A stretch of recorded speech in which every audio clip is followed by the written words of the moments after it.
Hey everyone, welcome to the 1 year anniversary of Square One Michael Jackson.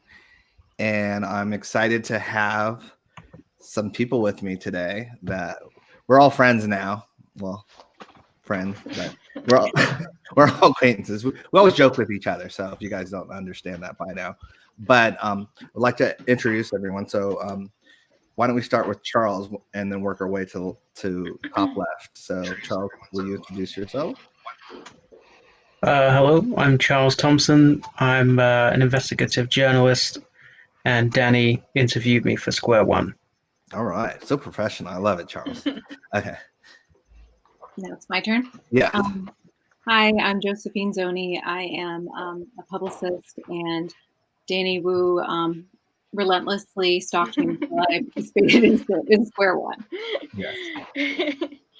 I'm Jenny Winings, and yeah, he also interviewed me for Square One. Okay. Danny. I'm Danny Wu, and I interviewed everyone for Square One. Nice. And I'm Taj Jackson, hosting for today, the 1 year anniversary, and I'm very excited. I actually watched it again yesterday. On Prime? On Prime, yeah, of course. Nice. Yeah, and I didn't do the watch party though. I was kind of sad because I heard about that afterward that you could do like a watch party. Yeah, I don't know how to do that. Yeah, I don't either. But it was, it was great to watch it again, and in general. Of course, everyone I hate my shots in it, but that's just me. I'm so super critical. But so impactful, so such a great story in general. And I kind of want to start with just in general. I'm sure everyone that's watching has probably seen Square One or should see it if they haven't. But also, I want to start with Danny in terms of Danny, and some of this will be rehashed for certain people, but I'm going to try and not get too boring on it. But what made you do this? What made you do Square One? I was into filmmaking, obviously, and I was in a unique position where someone who's never spoken a story before gave me the chance, I'd say, interview her. And, I knew that the interview wasn't going to be enough. And it was a perfect blend of wanting to step my foot into filmmaking, my first feature documentary film, and having this unique opportunity of having Josephine willing to be interviewed by me and telling her story for the first time. Got it. And so it started with Josephine. Once you knew she was on board, basically, you knew you had a story to tell. It all starts with Josephine. There's going to be a lot of laughter and stuff. I mean, as I said before, we're all friends. We've all gotten closer. We weren't. I mean, I didn't. Besides Charles, I didn't really know any of you guys. Besides Charles, I like all of them. Yeah, Charles is like the glue. But no, Charles and I. How long have I known you, Charles? Like probably 10 years. It was when you the first time we met was when you came over for the Cardiff show. Yeah, tribute concert. And we talked about a documentary back then in terms of doing one on Michael and his innocence. And so that's how long certain things have been in the making, but it's just incredible. We kept in contact all that time. And I'm just so happy that kind of with Square One, a lot of this has come together in that way. And it's everyone here has a story to tell at Square One. And I just thought it was super effective. Like just how you intercut between the different stories and everything, with Charles being kind of like the narrative glue in it, was incredible. And I love the also how personal you made it in a way, kind of like an investigative journal. Yeah, because the goal was to reach non-Michael Jackson fans, right? Because even like after release, that was like something that was on my mind, because most of the fans have seen it, but while I was on YouTube, it was mostly just like the fans and not many neutrals. So you didn't really know how it would hit on neutral audiences. And obviously, when I went on Amazon Prime, it blew up and got all the amazing responses from so many different people. Yeah, exactly. And which was super effective in that way. Hold on one second. I want to see if I can do something.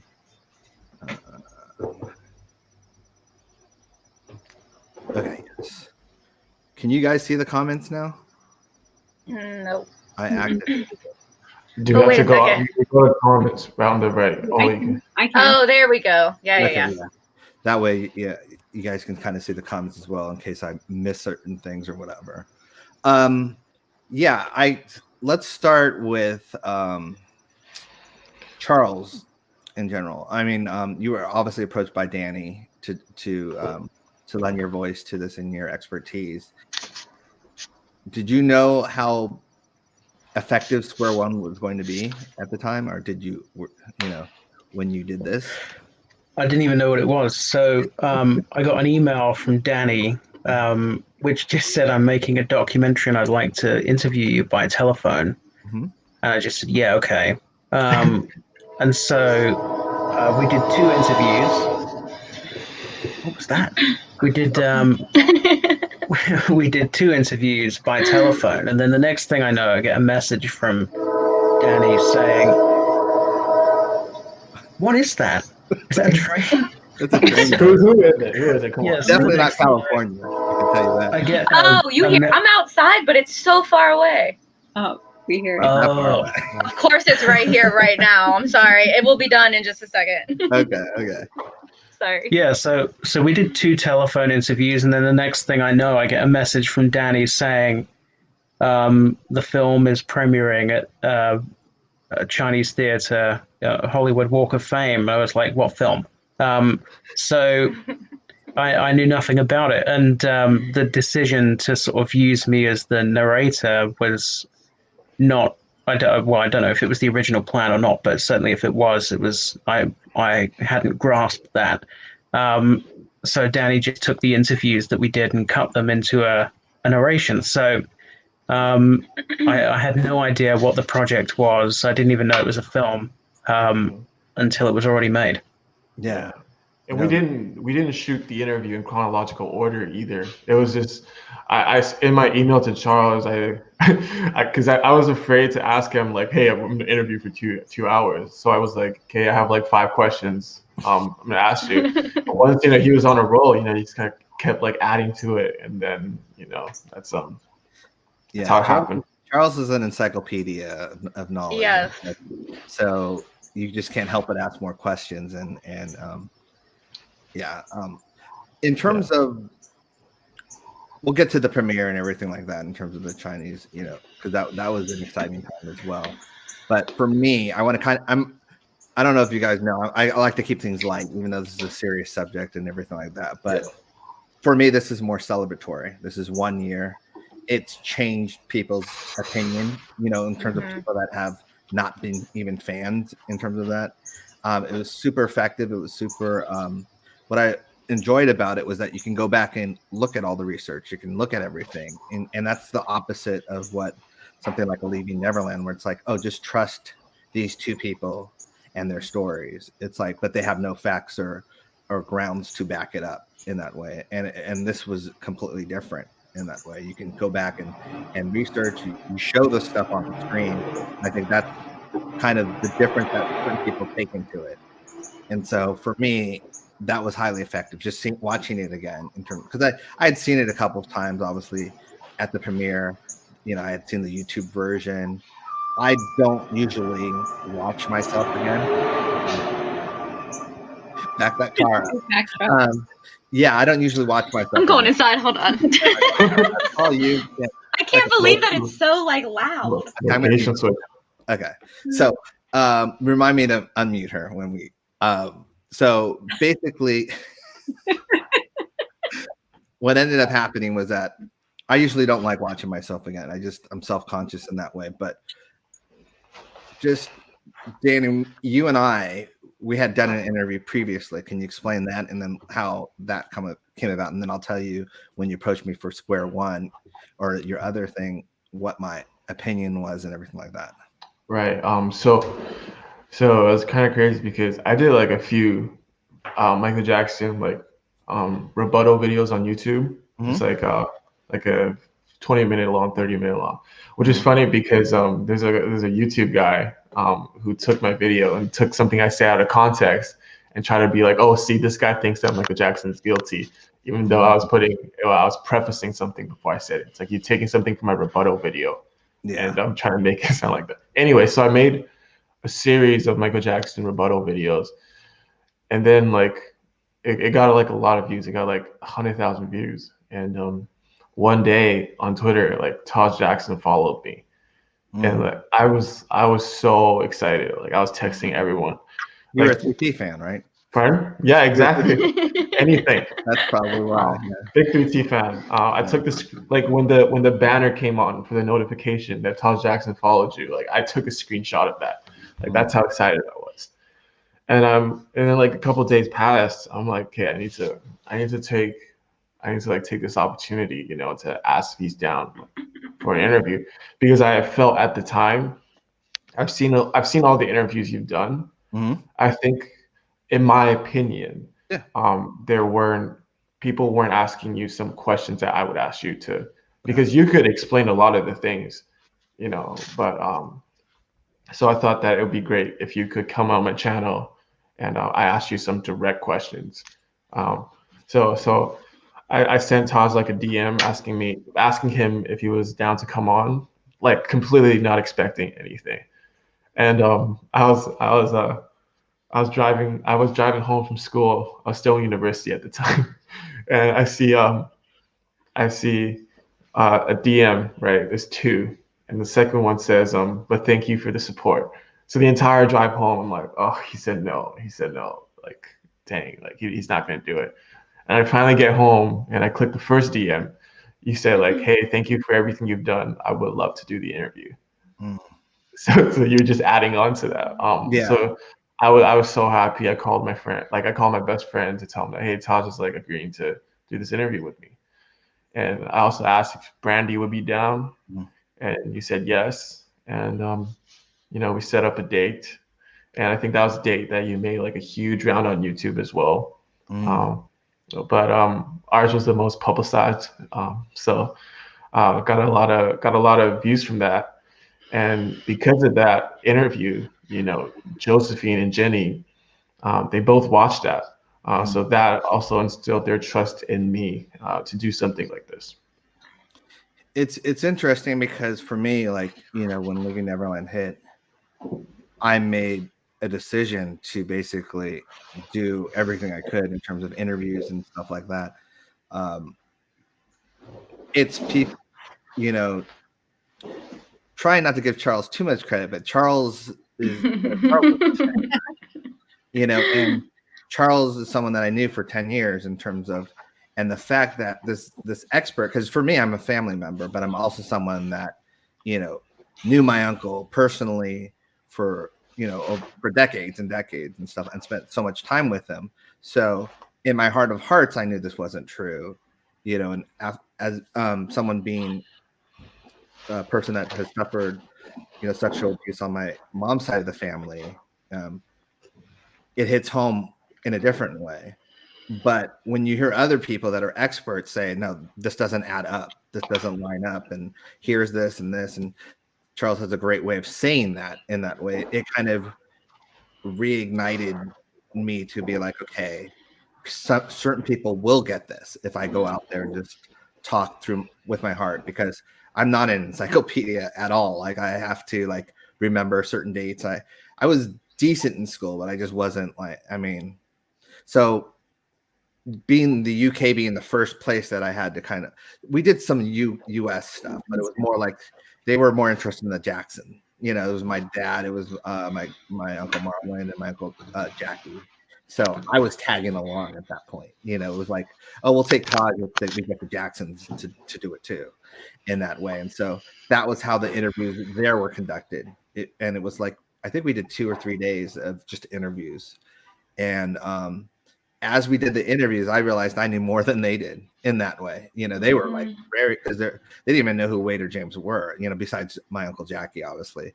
But my dad's like, who's Wade? And all that. And so I was like, okay, I have to kind of do a little more research on them. I knew Wade, but I didn't know James. But also, I have to kind of speak more in that way, which I'm not accustomed to doing because they're the legends. So for me, I was like, people don't want to hear me; they want to hear them. And so the first couple interviews we did in the States, I didn't talk that much because I was like, everyone's here to tune in to hear, Marlon or Jackie or my dad talk, not me.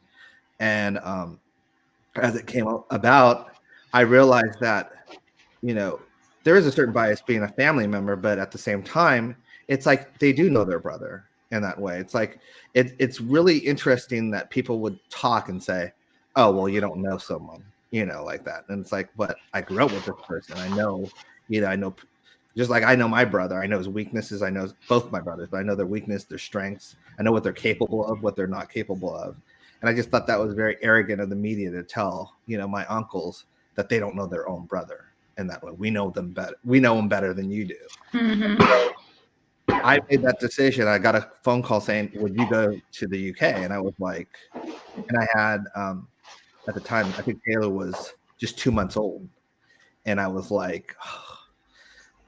And then I probably thought about it for 10 minutes, and then I was called my wife. I'm like, they want me to go to the UK, and she's like, you have to go. I'm like, yeah, I have to go. In that way, and so that was that. And I went literally into the lion's den, but I didn't know, doing all these interviews, like your interview, Danny, and everything like that. I was just trying to get the information out there, and I was just trying to. It was a. How do I say? Basically, it was like an assassination attempt on Michael Jackson's legacy. Basically, Mm-hmm. it coordinated. Yep. In the beginning, in terms of everything that I look at, in terms of just the timing of everything, the people that were at the premiere, the people that were invited to premiere, the reporters, the reviewers, everyone, it was just timed perfectly in that way. The fact that they wouldn't let the family see it, or the friends see it, or the estate see Leaving Neverland before it was released. It was designed that way. So for me, I knew I was going to the Lion's Den in the UK, but I met Charles and another friend, I think that night before I did my first interview and stuff like that.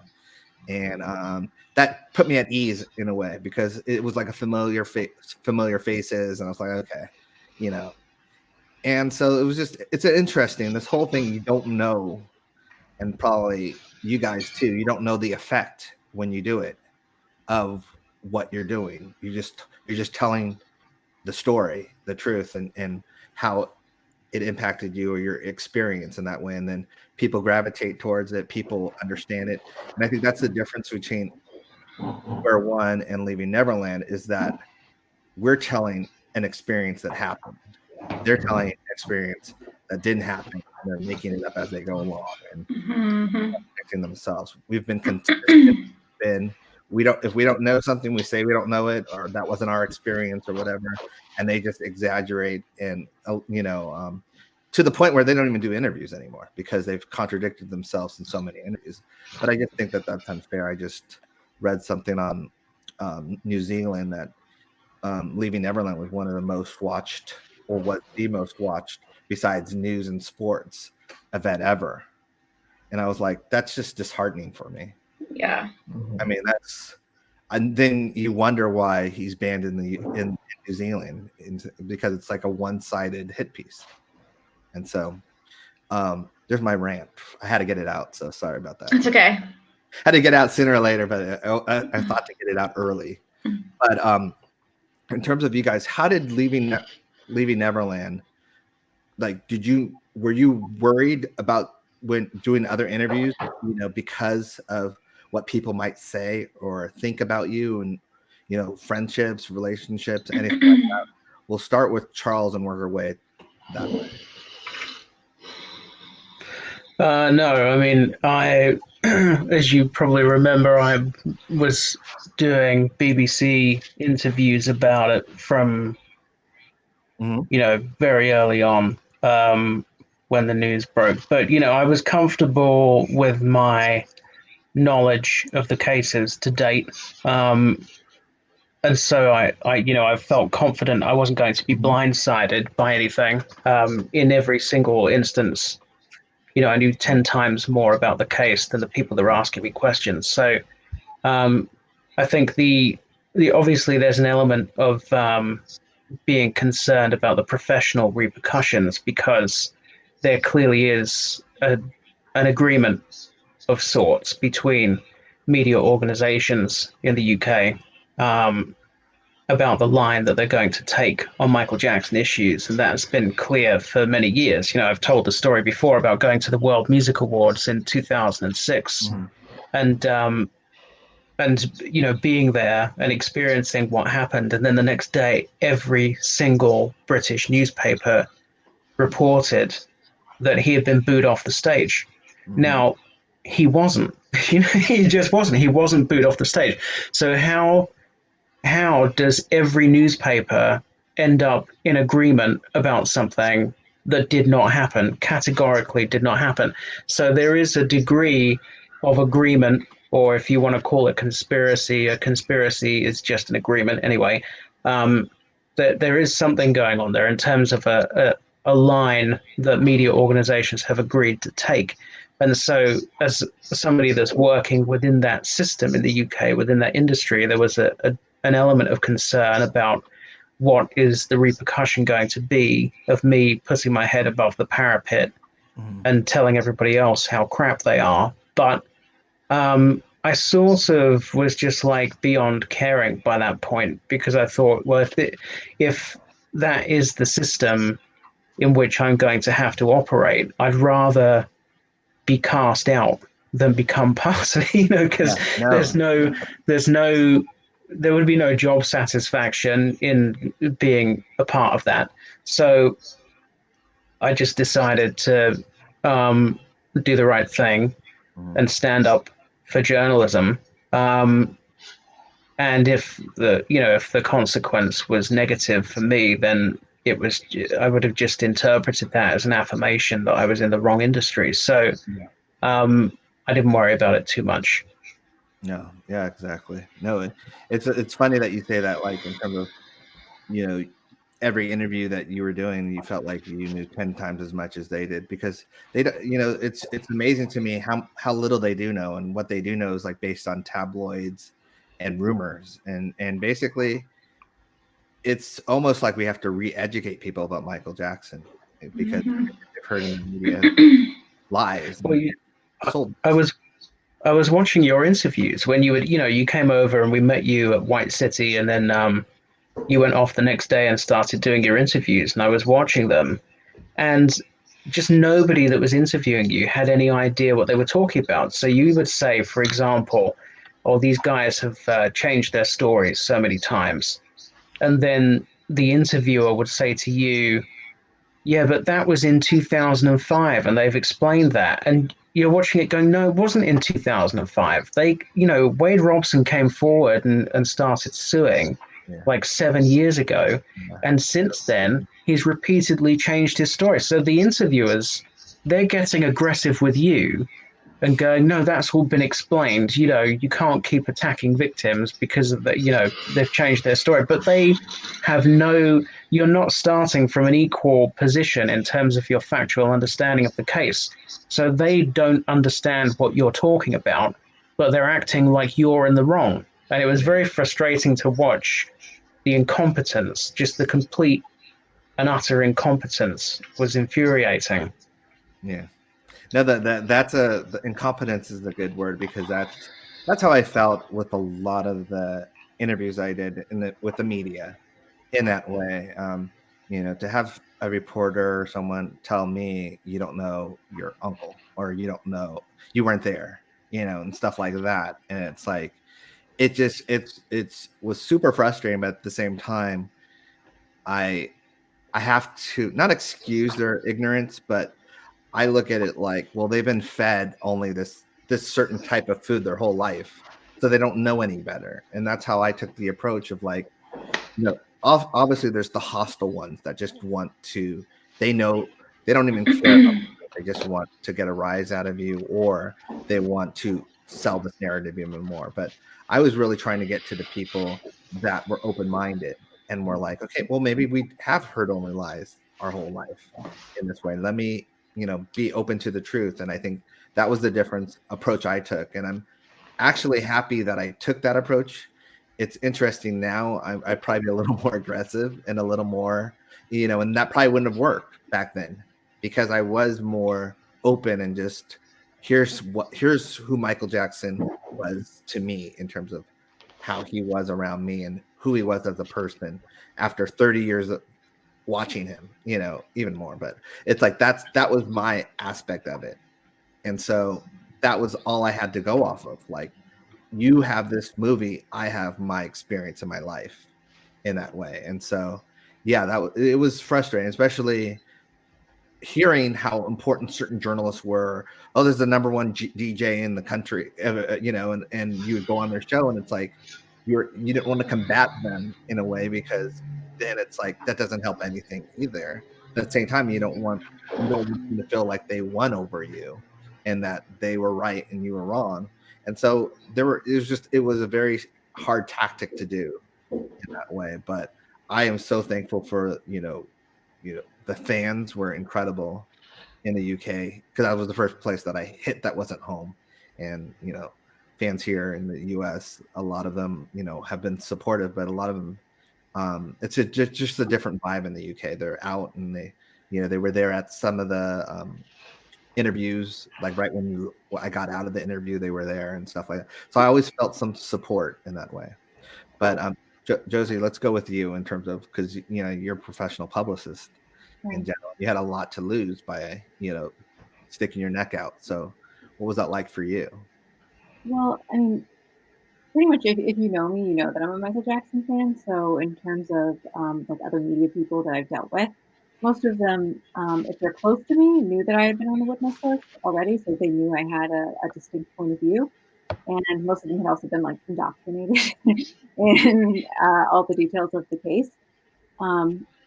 So it was a little frustrating for me because one, there were so many people who did know the details of the case who were then muzzled essentially by their employers.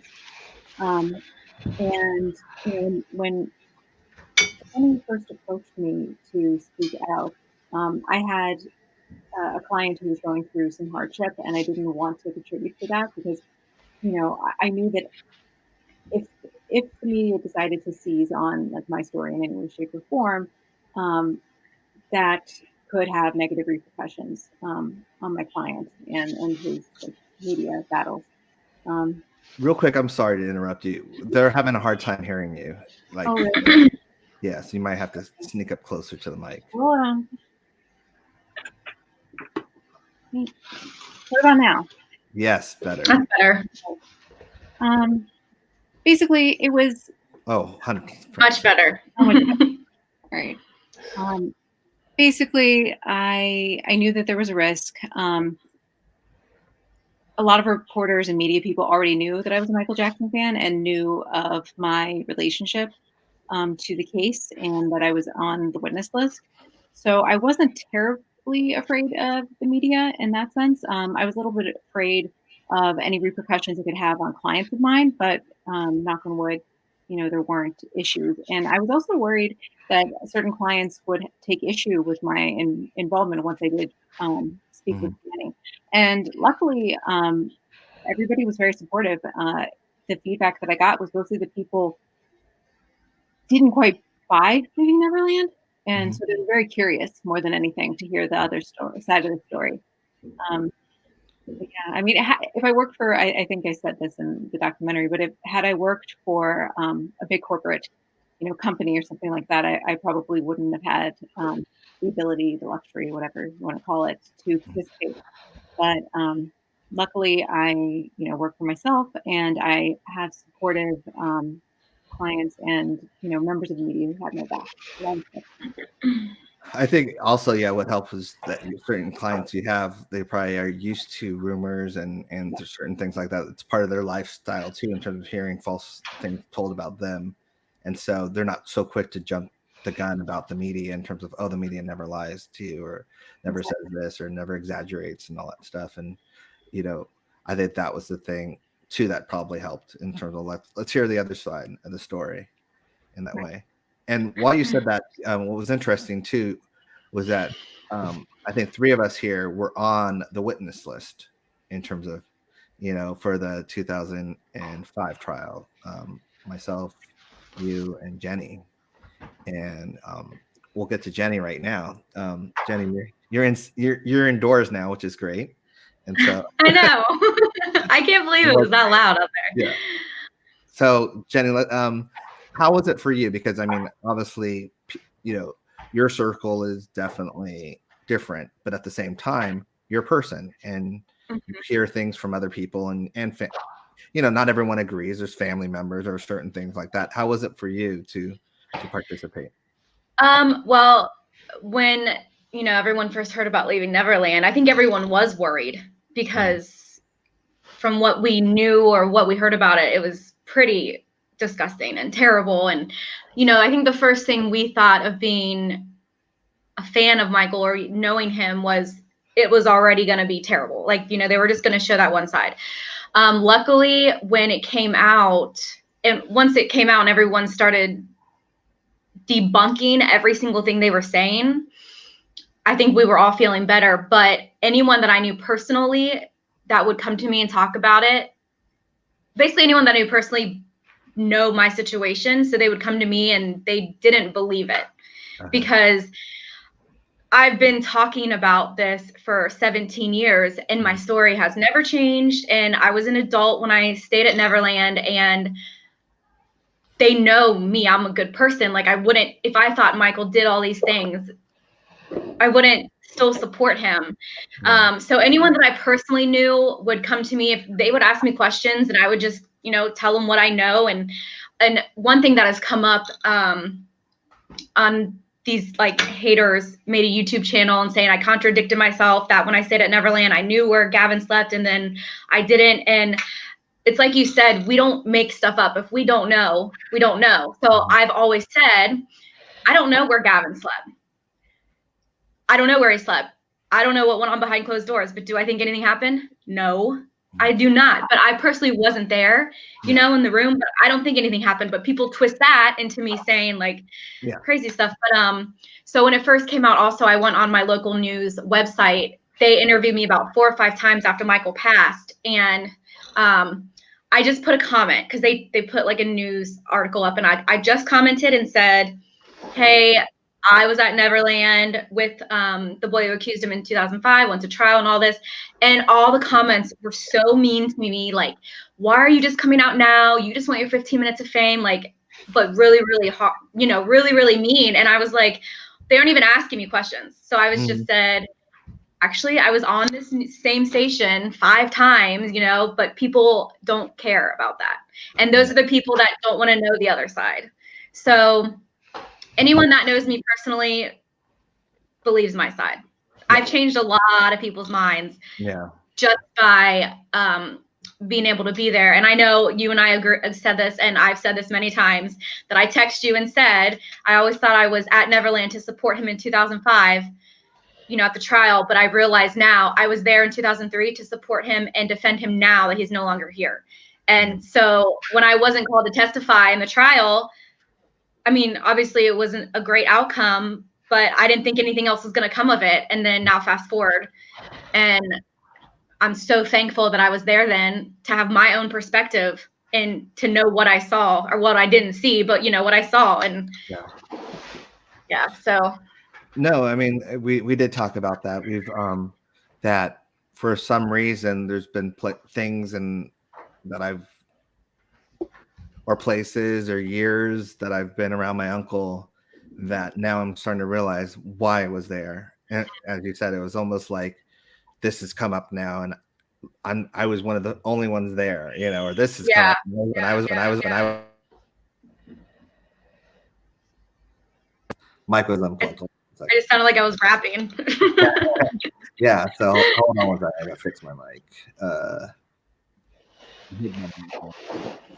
A faulty USB cord and just unplugged. But yeah, so I think that's the thing. Like in general, like I'm realizing that all these experiences that I've had with my uncle, there's an answer for all of them in terms of when I get questions about certain things. Like I was there for 2005 and 2004 and 1993 and 94. It's like all these things add up into a certain which is weird at the time. You're just experiencing it. You're just having fun. Yeah, you think nothing of it. No, nothing of it. But now I'm like going back, retracing, and I was there. Why was I the one that called, Wade hounded one of my friends, but why was I the one that helped Wade get into the memorial? Right. Why did it have to be me out of everyone in that way? Why was I the one? There's a lot of that aspect of it, but now I realize why it was me, because I'm the same one that has the text messages of him or has the emails of him, thanking me and all that stuff. And, so it's like, there's certain things that he can't, he's got a narrow line that he has to follow, especially with this case, because he can't just blurt out stuff, because there's things like facts, emails, text messages. Yeah. Brandy's experience with him in that way, that it's like he's got this narrow line that he's already wiggled out of it and in it, but the media's given him that free pass, just like with James. And I think that's the thing that's very unfair. And I want to ask you a question, Danny, but then I want to ask Charles this another question. But Danny, in terms of this question that we were just talking about, did you feel any kind of fear in terms of like, certain family member or friends might not, by doing this documentary I might lose some friends or family? Not necessarily. I mean, definitely it was on my mind, but it's like, they didn't support me then. Like, yeah. All good, bro. Yeah. It's interesting. I mean, that's kind of how I felt. But now that Square One is on Amazon Prime Canada, it's #1 in Amazon Prime Canada right now for documentary and top 8 in movies. I was getting messages from like everyone, like, oh, I went to elementary with you. I don't know if you remember this. I just watched you on Amazon Prime. Oh, my mom's a huge Michael Jackson fan. We just watched Square One. It was just surreal, man. It was surreal. Compared to when I first announced it to now, like the difference, the shift, it's insane. It was a lonely time, huh? When you first announced it Yeah, I remember when my friend like messaged I was having dinner with my friend. He said that a mutual friend of theirs was talking about how they're never going to talk to me again. And they're like, did you even watch the documentary? And then they made her watch it. And then she was like, yeah, I feel like an idiot now. No, it's, and I think that's it's interesting, because I wonder if that's the power of like just leaving Neverland for me. And I've said this in other things. It was designed almost like torture porn. It was designed just to get a federal reaction. No, that sounds terrible, but you're right. Like that, in terms of like you can't look away, but at the same time, it's like it gets people talking, and it's like, I don't consider torture porn in the horror genre. I mean, it is, but like for me, it's just it's extreme, but I'm more of like classic horror, like the in that way, and I just feel that this was just like, let's bang them over the head, let's make them so sick that they're gonna feel sick, and they're gonna think that, oh, it's because it's true, as opposed to, because when your heart's turned on, your head's not turned on, your brain's not thinking in that way. And that's what they did. They made you angry and all that stuff. And so for me, time changes that, in terms of people have now stepped back, and time has been there since Leaving Neverland came out. But now other things have come, obviously it being debunked by, has helped as well. But I just think in terms of with Square One, it's so logical, and I think logic is the enemy of feeling in that way, and that's the thing. It's like if you're a logical person and you're presented with facts, as I think most of us are logical on here, which is one of the reasons why we're defending Michael, is because if you're logic, nothing adds up in terms of what they're saying or what the rumors of Michael Jackson. It just doesn't add up. If you're a logical person, you follow the facts, you follow the truth, you follow all this, and it's like, but then if you go off of not logic, then it's like, oh, I just feel.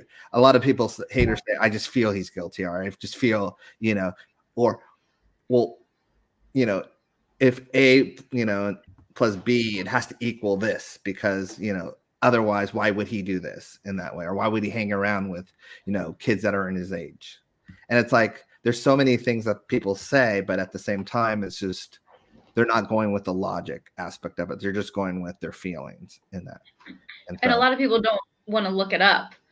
They're going the worst things for them to do. Like they're going with their logic, and they don't care to look. But they'll watch a 4-hour movie, hit piece. That's the thing that frustrates me. It's like you'll watch a 4-hour hit piece, but you won't watch a 1.5-hour movie, or you won't watch, or you won't give 15 minutes to go and look up something. And because I think Michael Jackson, the truth about Michael Jackson is like a rabbit hole. Like once you start realizing that you've been lied about this, it's like, oh my gosh, what about this? And here's another lie. And it's just, you kind of 12 hours later, you emerge and you're like, oh my gosh, none of this is true.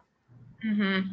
But and someone in the chat earlier, and this was one of the best parts about the Q&A in London, and it might have happened in Amsterdam as well, and we talked about it, how a lot of people said, I think we had like 3 or 4 people in London say they became a fan after watching Leaving Neverland and doing research. Mm-hmm. Like they weren't a fan of Michael until they watched it and something was off for them. And during the Q&A, at least 3 people said that. And that's the best thing that's come out of this, is they just felt like it wasn't right. So they started doing their own research, and they see what he went through. And now they are a defender and a fan of Michael. Which gives me hope, because I've heard that a lot from people in general, that new fans, just people that like last year or this year, in terms of that, and from Leaving Neverland and not believing it, or just going, well, I want to hear the other side. And I understand that aspect of it, because I'm that kind of curious person that has to hear both sides of it, or okay, I was fed this, now what about this, in that way. Mm-hmm. But yeah. Okay, so we've gone through all of that in aspect. I want to kind of change up the order. That's why I'm trying not to. But did you guys see any questions that I'm missing in terms of we'll get to more questions, but really quick, I did want to say something. We are at 12, like in an hour and 15 minutes. We're gonna trend Michael Jackson Square One. Oh wow, that's dope. But without the hashtag, right? Without the hashtag, it just Michael. Jackson. Does that work? Yeah, that works actually. It actually might work better with trying to get it out there in that way. And obviously, it's also cool to just like stream Square One, on Amazon Prime, because that helps it. I think you can put that in there though. Yeah, but and someone was asking about the Amazon Prime numbers in the comments. Like, I actually can't share it because like it's in the agreement that like Amazon Prime won't allow it. But I guess I can say like this month has been our worst month, because it's like slowly steadying down. Oh, in terms of the numbers, you can't. Yeah. But this month it's been our slowest month. Even then, though, even the slowest month, we're doing like twice as much as YouTube did in a lifetime. So it's pretty wild. We'll take it. I think that's great. I mean, in terms of just in general, I think this literally has been, from just watching it from when Leaving Neverland came out, it literally has been almost grassroots in terms of like telling one person to tell, and that person tells someone else. It's because we don't have, they had HBO, they had the big media machine, they Channel 4, they had all these things, they had Oprah, they had all these people contributing to the lie and selling the lie. And then here's Square One, and it starts on YouTube, and then it gets to Amazon Prime, and it's like it's changing people's mind, but I should say it's opening up people's mind in that way. And here's this little engine that could, and it really is, as I guess I will use a Michael Jackson. It is a marathon in that way. It's always has been, in my opinion. I never looked at this war as, oh, this is going to be quick. And that's why I bunkered down. I was like, okay, this is going to be a little while, because certain people just need convincing. And then other people, it's like they just have to get it out of their system and then come back around in that way. And I truly believe that certain people also are the ones that they just want, I don't want to say sheep mentality, but they want to be with the cool people, and whatever is flowing, if it's cool to like Michael Jackson again, then they'll like Michael Jackson again. Mm-hmm. If it's not, like, right. Or they'll go into hiding in that way. And I think that was one of the most, I don't want to say it just proud moments was that his fans didn't do that. His fans were there. They had his back, and that kind of gave me the energy and gave our family the energy to fight on, was knowing that his fans weren't going anywhere because they had already been armed with the truth many, many years before. So it's like, okay, you know, unless you're going to uncover any new stuff, this is old stuff to us, and we're experts on this. So, you know, and I saw fans on the UK media defending Michael with knowledge that, as Charles said, the reporters didn't even know, you know, in that way. Every fan is almost like an expert because they've had to be an expert in that way of like, well, this happened in here and this happened in here, and no, that didn't happen. And I just think it's commendable, and I'm thankful to the fans for that in that way, because I think they get the raw end of the deal. They're considered fanatics. They're considered, I mean, I'm considered, you know, but in terms of like, oh, they're just nut jobs, or, you know, it's just, oh, you know, there's jokes in Twitter about, oh, you encountered the Michael Jackson fans. They're all crazy and all that stuff. And it's like, no, we just know the truth. And it's frustrating that all these years you guys have your ear on your hands to your ears and you don't want to hear it in that way. So saying that in that way, Charles, do you notice any kind of, I mean, Leaving Neverland won the BAFTA award, or, you know, recently, do you notice in terms of the public, and it's hard because when the papers are in cahoots and the media is in cahoots, it's really hard to get that kind of grasp on it. But do you sense the public in general in the UK, are they coming back around to Michael, or they learn the truth, or is it kind of like they're still in hiding, a lot of them?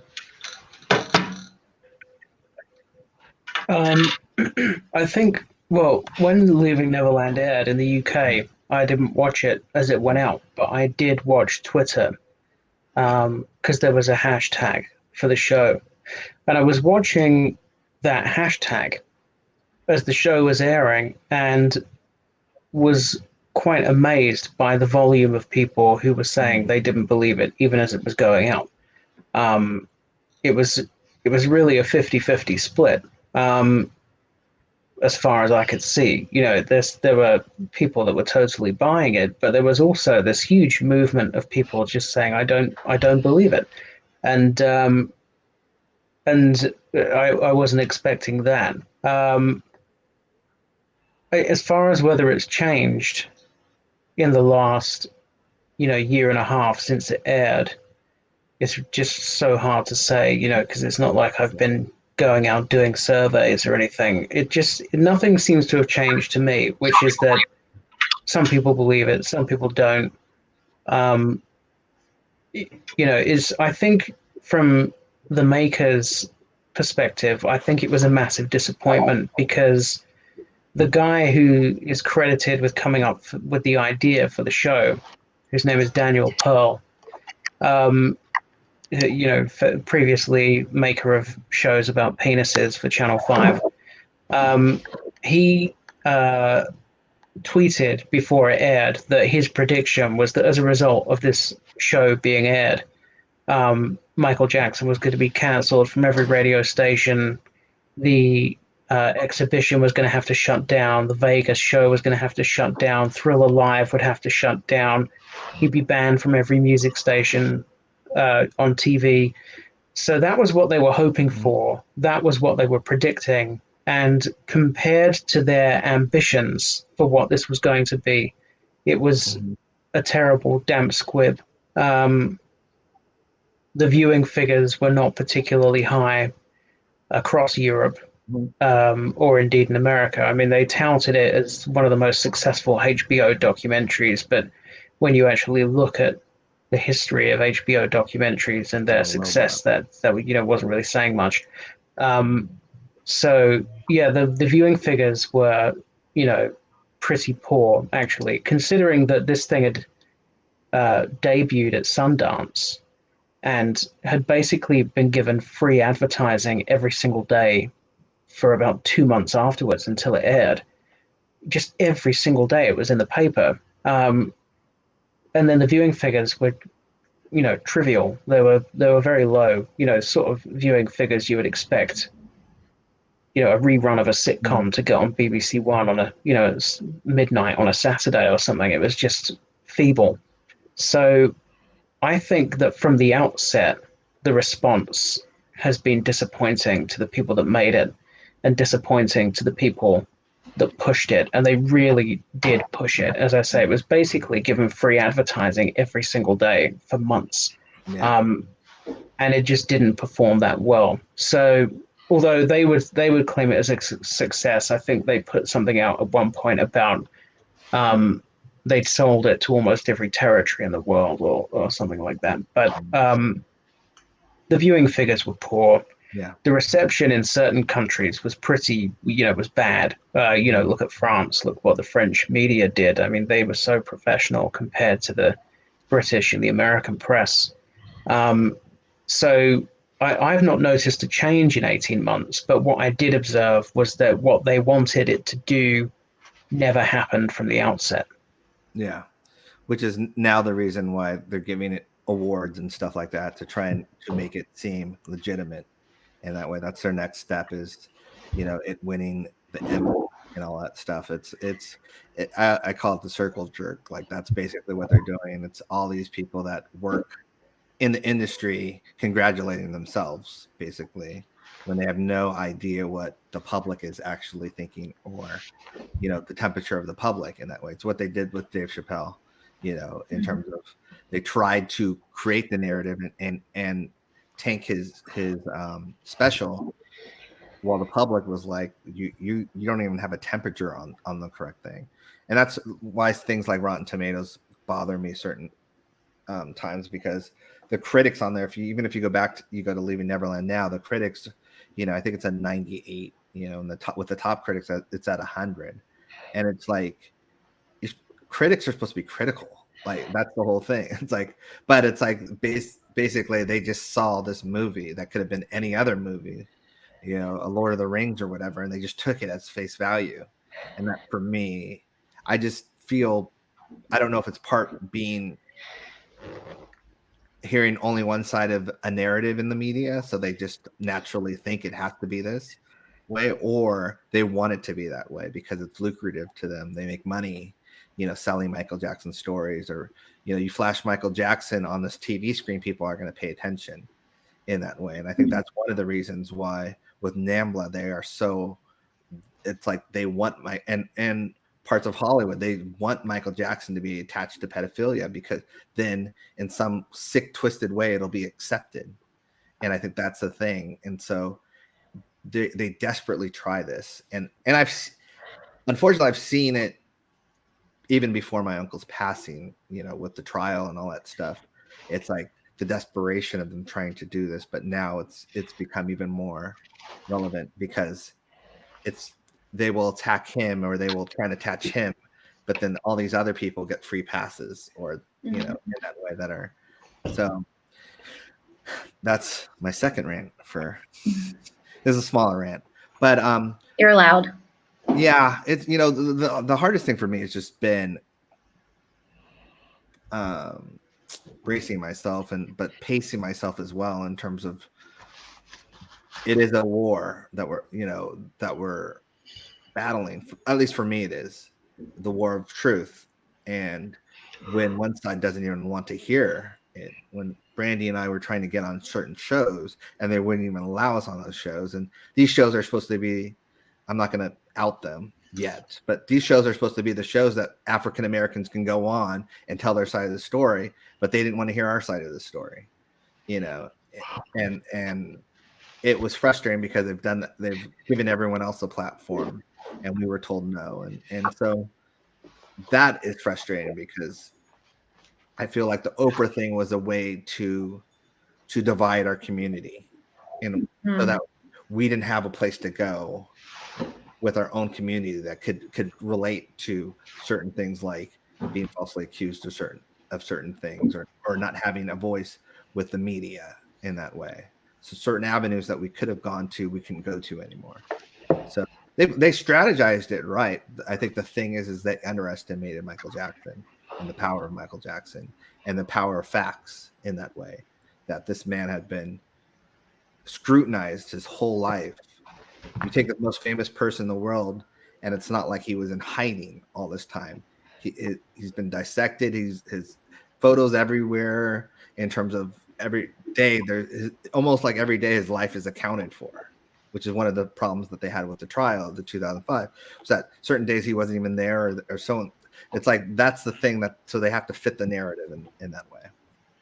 And I think they were expecting his fans to come out the way we did against it with all the information and facts. And I mean, they had no idea that if it wasn't for us, Leaving Neverland wouldn't have been debunked, like us, meaning the community. And 100%. And like that night, it was like, all right, let's go. We're ready. So, and it just started right then. So I don't think they were ready for that.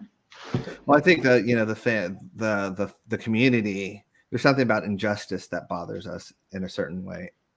And I think that was the frustration. And it's hard because it's like, I don't like saying, oh, certain people aren't fans or this or that, but there's people that are fans of the music and there's people that are fans of the guy in that way. And I consider there is a difference. I'm a fan of certain things that I just like the music of it, but that doesn't mean I'm someone that knows the story of a person or an artist or that. And I think that was I don't like when people say they're Michael Jackson fans and I say this politically correct, and it's like, no, you just like his music, because if you're a fan of him, everything you say or everything you're doing right now goes against the principle of what he fought for in that way. So I don't you don't have to agree with everything. Just like if I'm if you're a fan of Prince, who I think is a genius as an artist and creator in that way, and he fought record companies as well. It's very parallel in certain ways in that way. But I don't know that much about Prince. I've always said that. So I always use Prince as an example of like, okay, what am I susceptible to by the media? Because I don't know Prince's story, minus Purple Rain or whatever, but that's also a movie, in that way. And so it's like that's how I always judge things in terms of that. Because people have said, oh, well, what about you? You're a family member. You're going to be biased. But it's like, I'd rather hear from people that knew him as opposed to people that just, unless you're an expert in that way and then you've studied everything. Oh, I'm on a rant roll, I guess. Okay. You're loud. Did you guys see any questions that you? I'm watching this right now. People are saying Square One on Netflix now. Yeah, it doesn't work like that. As much as like we all will love it on Netflix, we're doing very well on Amazon Prime. I was gonna say it's almost like Amazon Prime is super effective because everyone has Amazon and Prime. And it's like it feels like it's getting the word out there and people are discovering it. Where Netflix is like, I don't think people would discover it as much. And it's on the front page, because Amazon Prime has the documentary movie option like pretty high up. And I think a lot of people also aren't on Twitter, so they don't know how many people have seen it on Amazon Prime. Natalie Emanuel's even tweeted about it, which is just I saw that one. That was crazy. Yeah. Love talked about it. That was awesome. Questlove talked about it. Yeah. Natalie Emanuel's was like that was out of the world. No one can talk to me after that, man. Like I'm good. I'm off Twitter. Shout out to her. And she there's a nice tweet about when she tweeted about it as well. But it's just for me, I think you never know what. I never knew that the interview was going to be what it was in that way. When you asked me in terms of here, listen to this and tell me what you think, and it was what it's like those kind of things. That was my honest reaction because it's sickening in that way. And then I saw his reaction to that in terms of but I think certain people just want to be tied to Michael Jackson in general. In good or bad, they just want to be tied to Mike because it makes them relevant. As in Wade's own words, he wants to be relevant. And so okay, enough of me talking. I'm supposed to be the host of this. Josie. Yes. How has Square One changed your life in a way? Like, are you pretty much like? Can't even go out without being recognized now. Do you have to wear the sunglasses? You're in quarantine right now. Pre-quarantine, like She has gotten recognized. I have. I mean, people have like randomly asked if I was part of it, which was like, oh God, why? It's a little weird for me because I don't like attention focused on me, but it's. I mean, most of it has been overwhelmingly positive. Yeah, so that's cool.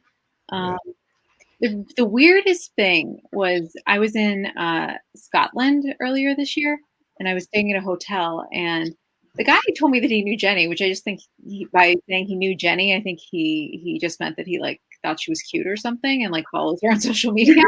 I remember this, but I forget who it was. Oh yeah, and he like so just like the guy who was checking us in at the hotel starts like going on and on and on, and it was like a little weird. I'm like, okay. So we're definitely seeing it, but overall, my life is, more or less the same. Tell your dentist. Tell about your dentist. Yeah, my my dentist when I was getting my teeth cleaned. He said he saw it. Yeah. Yeah. Nice. Yeah, that was a little right. Like I'm like mouth open, like something trying to suck. And he's like, "Hey, why do I know you?" Yeah, he's like, "You That's look so funny. familiar." And you're like, "Well, Jackson documentary. Sorry, press the wrong button. What about you, Jenny? What was the question? In terms of how's it changed your life, Square? I mean, it's pretty much the same.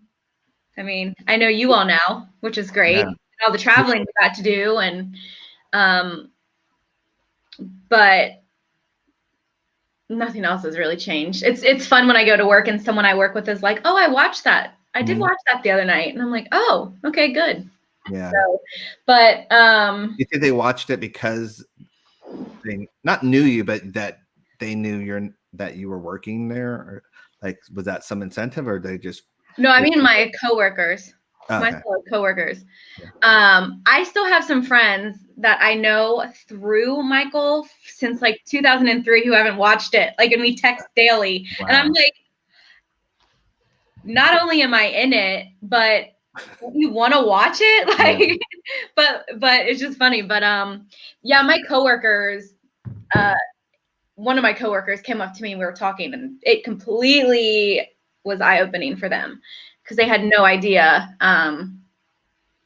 about pretty much everything that's in Square One. But like I said, everyone in my personal life and my friends that I've known since then, they already knew.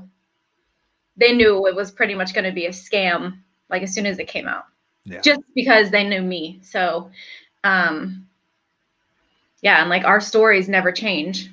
All of our stories never change after all these years because it actually happened. So, Wade and James, who knows how many times they've changed their stories, but at least we're all consistent. So, yeah. And then someone's asking if Square One will be on Amazon in Holland. How does that work? Well, I'm only in charge of the U.S. and UK and Germany distribution, and a distributor is pushing it to other areas.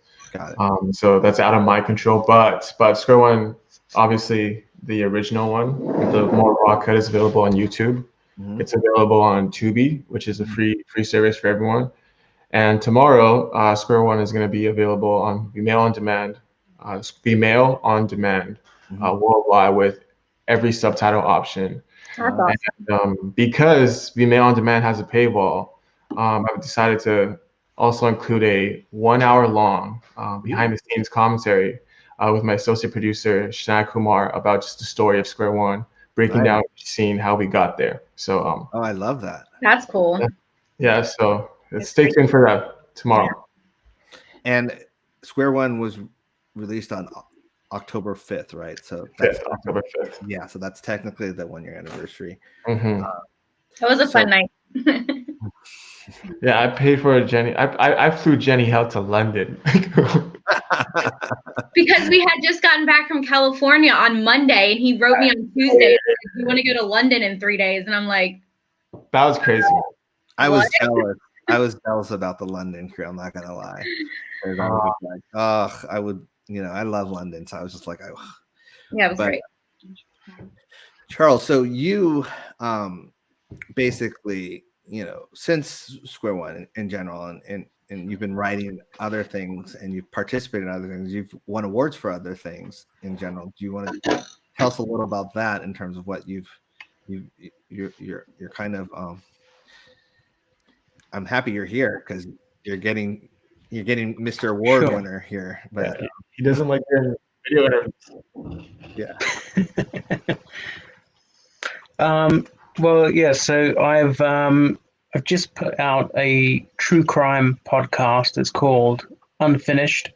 It's the second season of an existing show. It's called Unfinished because it investigates cold cases, and it's this podcast series tells the story of how I've spent more than 5 years now investigating the cover-up of a genuine child abuse scandal in the UK, whereby dozens, if not hundreds, of children were abused by a ring of pedophiles, and it was all reported to the authorities and nothing was done. And this was brought to me in 2015 by a professional, a psychologist who had dealt with some of the victims and wanted me to investigate what had gone wrong with the official investigation 30 years earlier.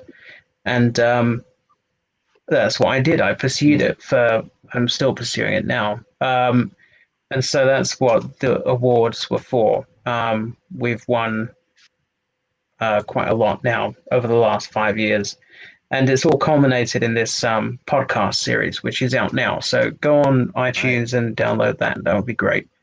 Or Spotify. I think it's on Spotify and some other things. I'm not a techie person, but it's on different things. Just search for Unfinished. It will come up. Danny, people are asking, is there Square One Part 2 for our visa case?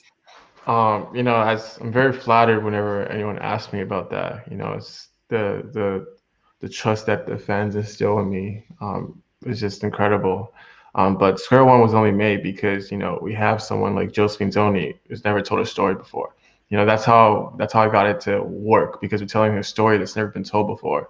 With the Arvizo case, it's tricky because I feel like there isn't really a story there for me to tell because everything's already been told.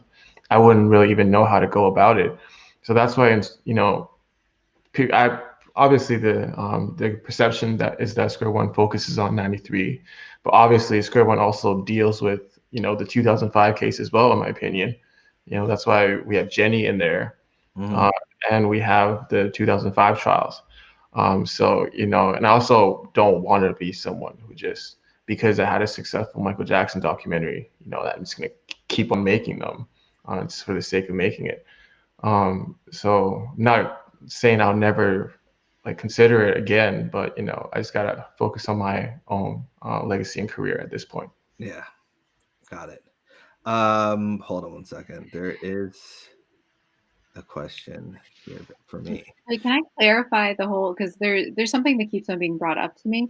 Speaking about never, this is the first time coming forward, which I mean it is in a public on camera capacity. Mm-hmm.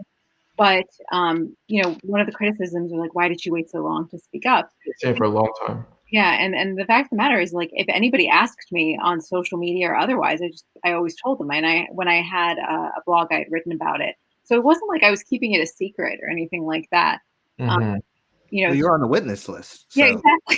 She's on the witness. I was on the witness list, so it wasn't like it was a secret. Yeah. How would I even find her in the first place if I didn't know she told someone the story? Yeah. Mm-hmm. But it's anytime somebody asked, I would say something. But I thought that what my favorite criticism was that I was obviously not important because my name was the last one on the witness list, the alphabetical order witness list. You must get that a lot. We all got pretty late last names. Yeah. W. The thing is, nobody cared about this until now. No. Like you just said, Josie, anytime it came up, we talked about it. Like it's, we've all been saying the same thing, but no one cared.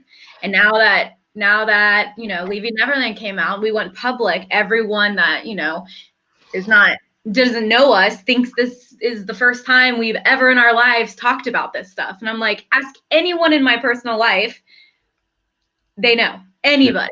Yeah, So, even when I interviewed Charles, like after the phone interview, he was like, because he didn't know at the time that I interviewed Josie, so he was saying that actually Tom Mesereau had lined up an acquaintance of Jordan Chandler to testify in the case. I'm like, oh, really? I didn't know about that. Yeah, I'm interviewing her, and like Charles was like amazed about it. So and that was a cool he feeling. didn't believe me. Yeah, no one wants to believe you anyway, but it was funny because I was supposed to, like, Charles was such a late addition. Like, it was absolutely insane how late it was. Like, the day before the trailer came out was the day that I did the interview with Charles, because I was gonna do what he did, right? And it would not have worked at all that way. So he's such a blessing to the project, to me. He always liked to say that he thought it was a podcast for some reason. I don't know why. Why am I? Because it was a phone interview. I just assumed it was an audio thing you were making. Yeah. But I said I said documentary in the email though. I had to go back to look. Yeah, for me, it's interesting because I was trained my whole life not to speak out in that way too, because Jacksons don't speak out. We don't go to the news or the media or in that way. So it was almost like I got so sick biting my tongue, and I just realized the world has changed. Social media has changed. If we don't say anything, it's going to look a certain way. It's going to look like we're hiding from it, as opposed to. And so I started speaking out before everyone in our family did. But then I got support from our family saying, "You're doing that," which I didn't think I would. I actually thought people were going to be like, you need to be quiet about this, because that's just been the Jackson way. It's almost been like, don't give it more attention than it deserves. Which in part we didn't do, because at one point we were going to book a flight to Utah to go to Sundance, and then we changed, me and some cousins, and we changed our mind last minute because we were like, that's exactly what they wanted us to do. They're gonna say, oh, the family tried to boycott it and tried to shut it down, whatever narrative they were. So we just had to basically sit back and wait in that way. And I take it personal because I really highly regard my friendships, and I think one of you guys mentioned this. It's almost like a personal attack. In terms of if you believe Wade and James in that way, and you're a friend of mine, because that means that you think I'm supporting a pedophile in that way, that I'm out here, knowing that my uncle's a pedophile, but still supporting him. That's what you're thinking. That's how highly you think of me. So that has, luckily, I haven't encountered any friends that have done that, but that's what, to me, that would be an insult, especially since a lot of my friends met my uncle and know, the true essence of my uncle. So that just bothers me. There are some people, not friends, but there are some people that have been quiet in that way. That really irritates me, because they could be people that have helped not only the community, but just the cause of Michael Jackson's innocence. And they've taken almost a back seat in a way, a wait and see. And they have a lot to share in that way that would help in terms of a lot of these lies in that way. People that either know Wade very well, or people that have that have known Michael very well, that would easily debunk the whole kids and boy thing aspect of it, which I found very interesting that they did. There's a Jane Doe originally, right, with the Wade and James case that was attached, that mysteriously disappeared when Leaving Neverland came out, almost as if they told her to not participate because it goes against the narrative now. So Yeah, that's probably what happened. yeah, so I did. Oh, maybe one of you guys can help me answer this too. Do you have anything to say about James's ring lie and the wedding with Michael lies? I mean, does anyone want to chime in or in that? I mean, there's a rumor that the ring was bought after Michael passed, but I think it was just a rumor, and no one can really prove anything about anything when the ring was bought. So I mean, I feel like that was really weak evidence. Any evidence? Yeah, it doesn't really matter. I could be like, Michael Jackson gave me this. Right, Yeah. exactly. Well, Jesus. I have two red flags: the fact that the scene was shot so far away from everything else, and almost like we need something, a bigger shocker. We need something. Just being in that industry, it's like almost like we need the icing on the cake kind of thing. And it was 17 months after the initial. That was a long time. And it just. There are certain scenes that irritate me to the point where I want, as I said in the past, where I want to throw my shoe at the TV. This is one of them in that way. I can clearly see the acting and then the close-up of the hand shaking. It's like, it's so infuriating to me. It's almost like an insult to people's senses in that way. And the wedding is straight out of Gutierrez's book, in terms of it just, it's insulting for someone that knew Michael Jackson and actually hung around him to think that he would do a wedding with a boy. Like, that is just, I mean, anyone that you talk to that was friends with him would laugh at that. We can't laugh at it because then people think we're not taking it serious, but it's just ridiculous. But it's part of the narrative, just like grooming is. It's part of the narrative that, if he did anything nice, it had to be grooming, in that way. So it's more frustrating than that. Right. The whole like doing something nice. I have so many friends who have notes from him, and like we've talked about this. You have notes from Michael, like "I love you" and all this. He would write stuff and throw it out the windows, and there are so many people who have things like that. But it was grooming for Wade and James. But yeah, which is so frustrating. I mean, I'd look at just the stuff that he gave me, and it's like for someone to possibly try and twist it and say that he was trying to groom me if they wanted that for their narrative, it's ridiculous. Yeah. In that way. Well, I did miss a question, so hold on. Someone said Danny looks bored. You look bored, Danny? No, it's early. It's Early for him. You'll get over that. That's just Danny's. I was gonna say that's how he is. Do you guys think that? I mean, obviously, with Square One, being its year anniversary in that way, do you think that we are? It's weird. I'm trying not to use the same word. I'm not usually a host, so this is interesting for me. My brother usually does this, and he went to hosting school, so it's a little different. But in terms of, it's strange to me that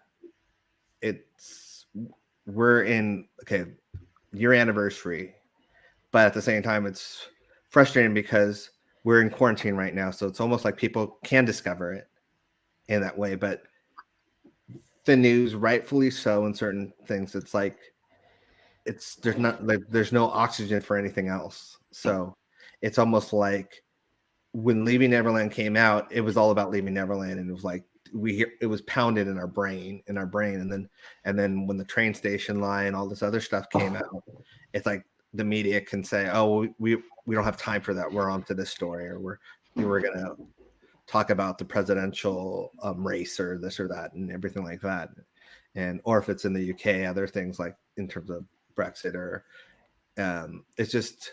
And now with this pandemic, it's almost like there isn't that much space to talk about his innocence in that way. It's almost like the grassroots is even harder in a way, because I mean, just in terms of we were talking about trending, the trend and stuff like that. It's like everything else is trending Yeah. right now. That's I mean, like there's yeah. no avenue for anything anymore. I think but I disagree with that to an extent. I think when the lockdown first started, that really like helped the Square One Amazon momentum. Every day you can just see it climbing up, and I can see the numbers like growing at an exponential pace, and it was incredible to just see the amount of people on Twitter, neutrals making accounts to talk about it, or like new blue ticks to talk about it and stuff like that, and it's still ongoing. And there has been like I did an interview with Newsy a few weeks ago for Square One. So I think it's there, but obviously accusations will always hit bigger than rebuttals. So that's I think that's why it's that way. Yeah, people don't stick around for the truth; they just like the lie. Mm-hmm. But in my opinion, I think Square One is number wise probably doing on par with Leaving Neverland, or if not better, in 2020. Like, okay, I mean, it's great for people watching it in that way. Yeah, I'm just talking about talking about it in general and spreading it, the news. Because one of the things that the genius of this whole thing in terms of Leaving Neverland was to make people feel that you were in the minority of if you thought Michael was innocent. Yeah.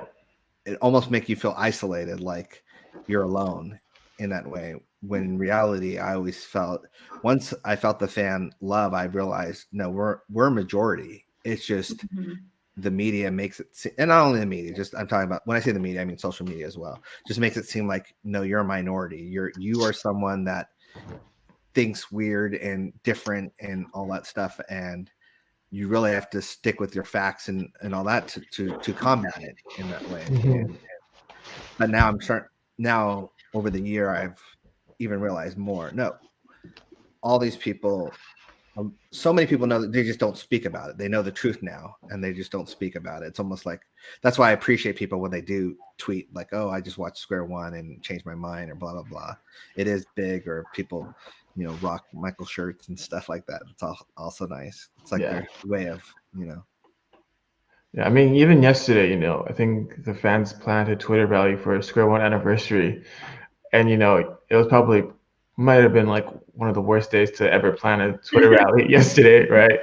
So that's not something that we can control. And yeah, I mean, trending in general is always just sporadic, and it's the weirdest things sometimes trend and all that. But one, someone just asked it.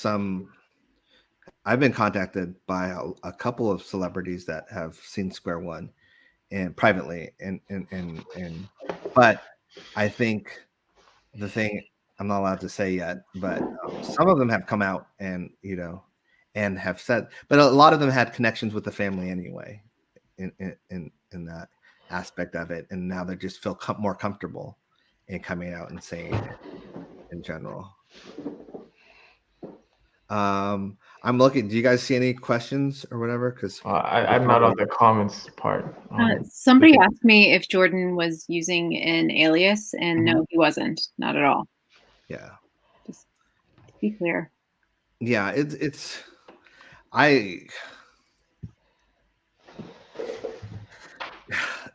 have mixed opinions.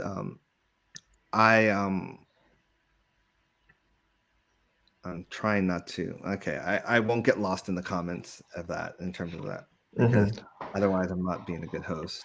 Yeah. Well, let's talk about your project. I think there's a few people asking for like an update. Or yes. Yeah. A couple people are involved in the project, that are on the screen right now. It's been interesting because as different things come out, Square One changed my project in a way, because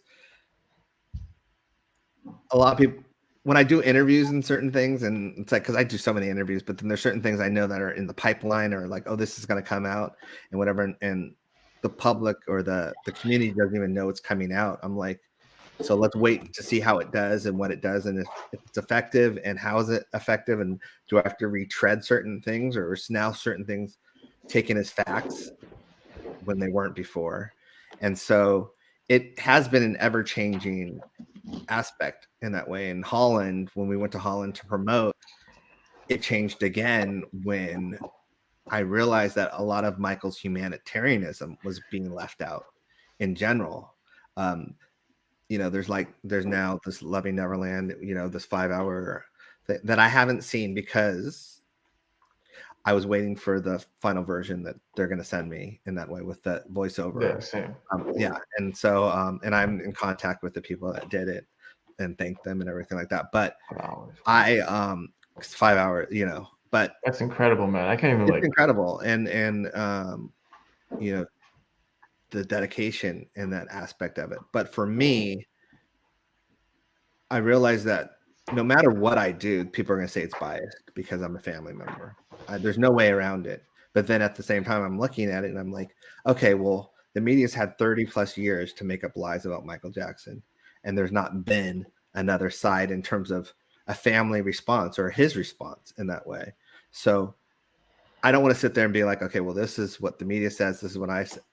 What I decided to do, and I think Charles, you know this, and Josie, you know this as well, is basically highlight those as we go along, but basically trying to watch how I say it, because I know there's people online that are going to twist it in a certain way. I mean, my GoFundMe account gets hacked almost all the time in that way. There's people that actively want to shut down certain things, anything pro Michael in that way. And I can't even tell you about my Twitter account in terms of. Oh yeah, like every second, man, someone's trying to log in the password and stuff like that. So I'm just very cautious of how I say things. But what I wanted to say is that when it comes to my uncle, it has to be told through his journey, through what he went through in a way, and starting at a point, at peak stardom and going through there. How did the 93 allegations, how did that affect him? Here are people that were around him. Here are people that were there on tour. Here are people like myself, or here are people that saw his reaction, that felt his anger, when he first got accused or when they were trying to extort him and stuff like that. But then it's people like Charles with his knowledge that kind of grounds everything, because then we show the facts, we counterbalance it. So you're getting facts, but you're also getting a human side to Michael Jackson, which is, I think, what is missing in everything that the media says about Michael Jackson. It's like he's not a person anymore, and I think that is the thing that our family's not a person anymore in that way. They've done that to our family as well. And so for me, if you don't, and people panicked when I said, oh, it's going to focus on more of the human side of Michael Jackson, humanitarian side. It's not. It's going to counterbalance that, because if you can't root for someone, then you're just going to basically lose people in the beginning, because they're going to just be like, okay, well, it is what it is. But what I want people to do is I want people to get the essence of who Michael was and why it might be misinterpreted one way, but you didn't live Michael Jackson's life. So you wouldn't have that experience. You wouldn't have that mindset. No one can tell you when your back's against the wall and it's the day before you have to do a deposition and you decide to settle. No one can tell you, in hindsight, you can go, oh, that was a bad decision, or that was a good decision. But there's only one person that had to make that decision, basically. That was Michael Jackson. Well, and weighing all those options, what was that like? Trusting someone in his circle, trusting some of his friends and stuff like that. It's just, I know, being around him so much, I know what that was like for him to do in that way. And all his decisions that he had to make were hard decisions in that way. But to other people, we don't live that. Like they say, oh, well, false allegations aren't very common. Well, they are for people, if you're a target, and they are for people if you're Michael Jackson, where there's a monetary compensation to it, or there is already a stigma to it, then it's easier in that way. And so I think that is the thing with this, is just I have to be also, and I've said this in live streams, and I don't want to do a Zoom or whatever documentary. That's not my thing.